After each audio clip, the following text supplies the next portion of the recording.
Hi అండి. ఈరోజు మీకు ఒక సింపుల్ నిమ్మకాయ పులుసు పచ్చడి అయితే చూపిస్తాను. ఇది పొంగల్లోకి కానీ ఉప్మాలో కానీ రైస్లోకి కూడా చాలా బాగుంటుంది. పుల్లగా అయితే చాలా బాగుంటుంది. ముందుగా ఒక 10 నిమ్మకాయలు తీసుకొని రసం అయితే తీసి పక్కన పెట్టుకోవాలి. తర్వాత ఒక ప్యాన్లో కొద్దిగా ఆయిల్ వేసుకొని టీ స్పూన్ మెంతులు, టీ స్పూన్ ఆవాలు, కొద్దిగా జీలకర్ర వేసి ఫ్రై చేసుకోవాలి.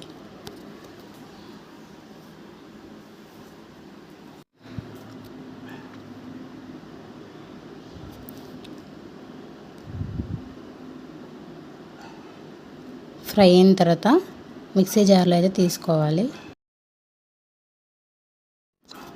తర్వాత అదే ప్యాన్లో మన కారానికి సరిపోయిన ఎండుమిర్చి తీసుకొని ఫ్రై చేసుకోవాలి.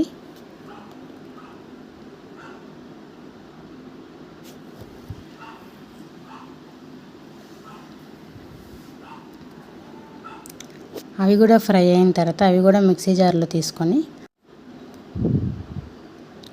మనకు సరిపడినంత సాల్ట్ అయితే యాడ్ చేసుకొని ఒకసారి మిక్సీ పట్టాలి.